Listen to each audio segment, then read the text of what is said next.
নমস্কার বন্ধুরা, গল্পের স্টুডিওতে আজকে এমন একটি রোমাঞ্চকর গল্পের প্রথম অধ্যায় আপনারা জানতে পারবেন, যা শুনলে আপনাদেরও গা শিউরে উঠবে। আমি লরা। এই গল্প আমার জীবন কাহিনী নিয়ে, যার মধ্যে আমার শরীরের প্রতিটি রক্তবিন্দুর মধ্যে জমে আছে ভয়ের চিহ্ন। আমাদের বাড়িটা ছিল একেবারে নির্জন জায়গায়, চারপাশে ঘন বন আর পাহাড়ে ঘেরা। যেন মনে হয় পৃথিবীর সব শব্দ এখানে এসেই থমকে গিয়েছে। জানেন তো, ছোটবেলা থেকেই না আমি খুবই প্রাণচঞ্চল। মা বাবার সাথে হাসি মজা, বন্ধুদের সাথে খেলাধুলা, পড়াশোনা, এই সমস্ত নিয়েই আমার জীবন কেটে যাচ্ছিল। কিন্তু মাঝে মাঝে না আমি একটা অদ্ভুত স্বপ্ন দেখতাম।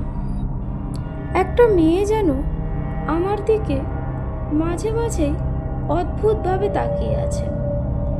অন্ধকারের ভেতর থেকে সে ধীরে ধীরে আমার দিকে এগিয়ে আসছে, আর তার চোখ দুটো অস্বাভাবিক উজ্জ্বল, আর ঠোঁটে একটা অদ্ভুত হাসি সারাক্ষণ লেগে থাকতো। সে এসে আমার বিছানার পাশে বসে থাকতো, তার ঠান্ডা হাত দিয়ে আমার গলা ছুঁয়ে দিত। আমি চিৎকার করতে চাইতাম, কিন্তু পারতাম না। তারপর হঠাৎ করে জেগে উঠতাম। বছরের পর বছর কেটে গেছে। আমার এই স্বপ্নের কথা প্রায় ভুলেই গেছিলাম, কিন্তু একদিন সব কিছু আবার যেন ফিরে এলো। সেই দিনের রাতটা ছিল অস্বাভাবিকভাবে অন্ধকার, আর চাঁদটাও যেন মেঘের আড়ালে লুকিয়ে গিয়েছে। হঠাৎ করে একটা বড় গাড়ি দুর্ঘটনার শব্দ মনে হলো। আমরা দৌড়ে বাড়ির বাইরে চলে গেলাম। দেখি আমাদেরই বাড়ির সামনে একটা ভয়ঙ্কর দুর্ঘটনা ঘটে গিয়েছে। আর আমি আর বাবা তাড়াতাড়ি ছুটে বাইরে গেলাম।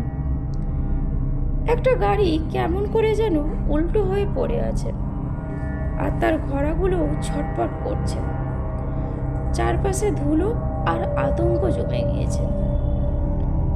সেই সময় গাড়ির ভেতর থেকে বেরিয়ে এলো একজন মহিলা।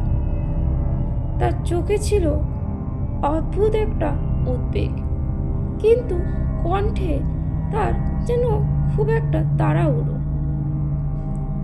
সে দৌড়ে এসে আমার বাবাকে বলল, আমার মেয়েটাকে বাঁচান, আমি থামতে পারবো না, আমার মেয়েটাকে বাঁচান।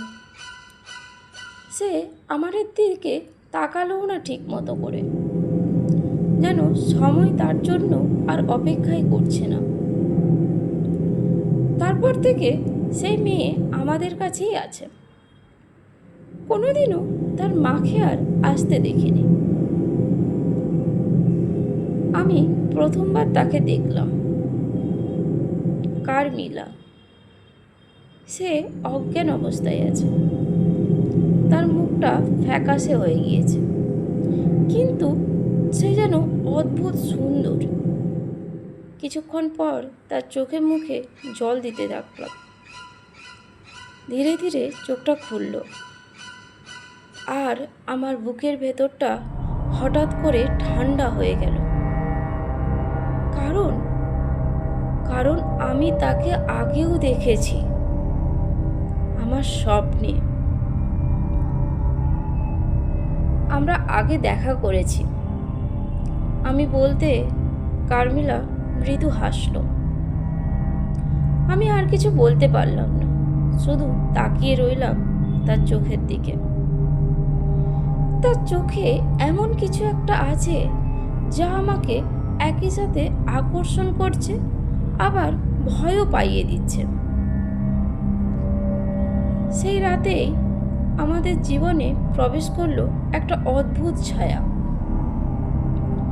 কারমিলা শুধু একজন অতিথি ছিল না, সে ছিল একটা রহস্যময় নারী, একটা অন্ধকার যা ধীরে ধীরে আমাদের চারপাশে ছড়িয়ে পড়তে শুরু করেছে।